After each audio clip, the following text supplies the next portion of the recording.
We focus on Brazilian Jiu-Jitsu, Jeet Kune Do, and Filipino martial arts. What my guys are going to demonstrate to you today is some of the Filipino martial arts that we do. So I'm just going to go ahead and get started while I talk. A lot of the Filipino martial arts that we do, they come from different parts of the Philippines, and they involve different aspects in martial combat and in the art aspect. They involve many more weapons than what we have right here. We've got Arturo and Adrian doing some sombrada over here with this stick over on my left. Sombrada comes from the word sombra. Sombra means to cover. And you can see they're flowing in between what we call 6-count sombrada and 10-count sombrada. And there's 10 counts, 5 for each person. And this is a common training method with many of the different Filipino martial arts. What we do is we spend the majority of our time, about 98% of the time, we spend with a real person in front of us. And what that does is it increases the learning curve so that you're able to pick up movements and techniques much faster. And so instead of training something statically in the air without a real human being in front of you, you have somebody that's constantly there in front of you, and you're able to change with them different body types, different techniques that they might use, different ways to perform each technique.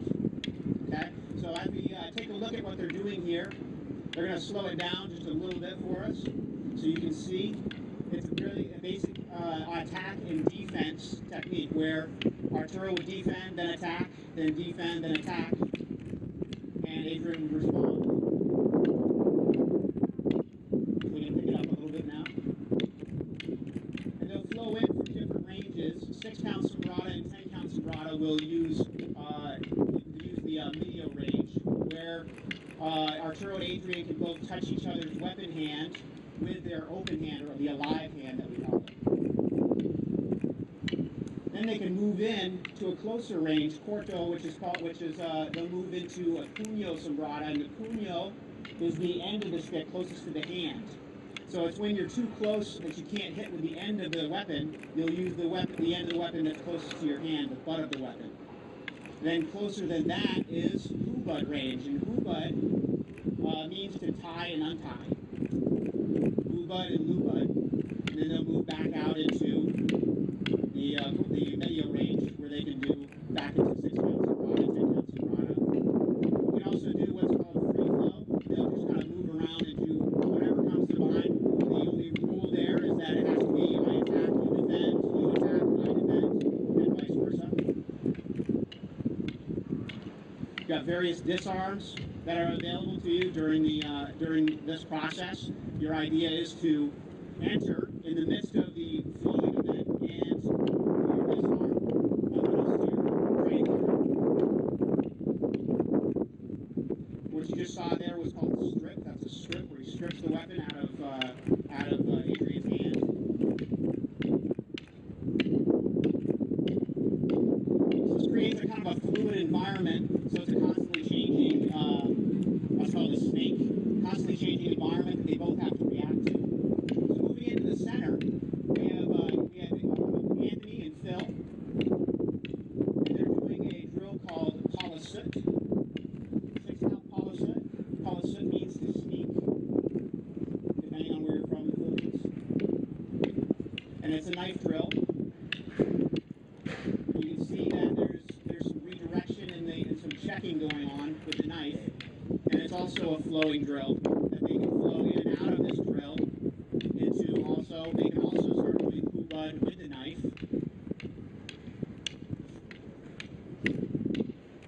And so they can start doing hubad with the knife. They can do a little bit of free flow. This is hubad with the knife right here. And they'll move in and out, back into the drill, into a little bit of free flow.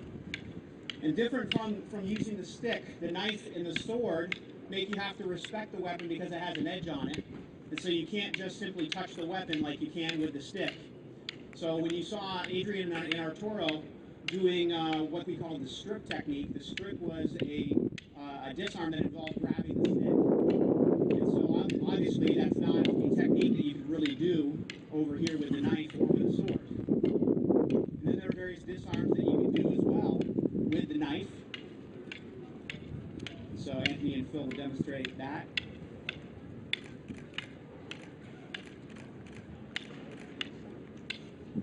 And that's called a quick release disarm. And it can also be done on the ice pick grip like Phil just demonstrated. So what this all does is it trains you to have to deal with a weapon first, where a lot of martial arts will start you dealing with empty hands first, and then eventually you'll progress to using weapons. And what you'll find a lot of times, for instance, if you start off doing boxing or kickboxing, you'll do different defenses that they don't treat the hand as if it has a weapon in it, or if it's a bladed weapon, you don't treat the hand like that. A lot of times in boxing, you'll do counters that involve covering the hand, shoulder rolling, ducking, covering, stuff like that. But you just can't do those things when there's a weapon involved, because if it's an impact weapon like a stick, you'll get your hand broken. If it's a bladed weapon like a knife, then you'll get cut, obviously. And so this teaches you from the very beginning, from day one, that you have to respect the hand as if it's got a weapon in it at all times. And so eventually down the road, as we're going to talk about Scott and AJ over here, Scott and AJ are doing the different forms of hoo-bud. So that you see they started off with the knife, and they were doing knife hoo-bud. Do you guys want to pick up your knives real quick? And so they started off doing knife hoo-bud. And so this is a very close range feeler drill. It's a drill that we'll use to get different energy from different people, and you'll go back and forth. And so this is done just like Anthony and Phil were doing with the hoo-bud in the middle. They're doing hoo-bud here, then they can do a disarm. So he just did a quick release disarm, and then Scott arm wrenches there. And so he locked out to AJ's elbow. AJ dropped the knife. And now they can go into an empty-handed version of hoo-bud, which is this is at the medium range for the hoo-bud. They're punching, and then they can flow into elbow hoo-bud, which is really close.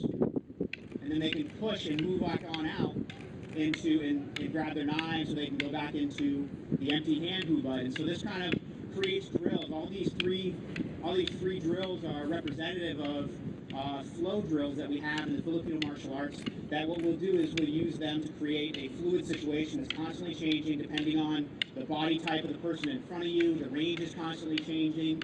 Sometimes the pressure that you can put into the technique is changing, and you have to adapt to that as well. So very different from doing a static drill where you know when the punch is coming, you know what's going on. If you look in the middle, you can see Anthony and Phil are doing a free flow drill where neither of them really knows what the other one's going to throw, and they're just reacting to it.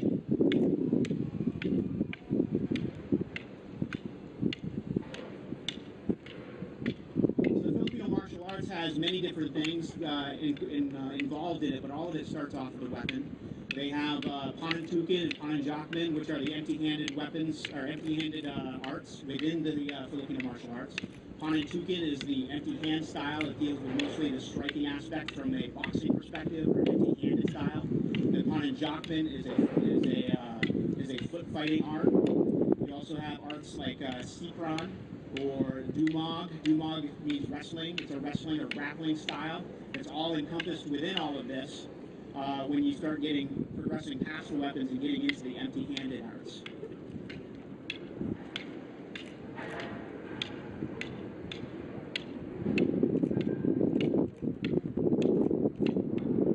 I always tell everybody every day when I come to class, or when I go to take a new class, I always leave there and my head hurts more than my body, because I always realize there's so much to learn every time I go. Every time I teach, every time I go to my instructor, we always come away, our brain hurts a little bit, because there's always more to learn, more to get into it. It's a really beautiful art. A lot of Filipinos don't even know that they have a martial art that comes from their country, which is amazing to me that I find that out every day. I've been in martial arts since I was 7 years old. I'll tell you how old that is. That's one time. They started off doing very static type martial arts, very traditional styles, and when I was able to spar with a boxer for the first time, I realized the benefit of having a real human being in front of you when you do the majority of your training, because it really increases the pickup from the techniques. So that's about all we have for you. We'll be around if you guys have any questions. I just want to finish up, and I want to tell you guys, I spent 7 years in the military. I have a tremendous respect for everybody that wears a uniform. That's part of the reason we wanted to come out here today. And I thank every day for the things that you guys provide for us that enable us to spend our days doing this when you guys are out doing the stuff that maybe we don't want to do. So thank you guys.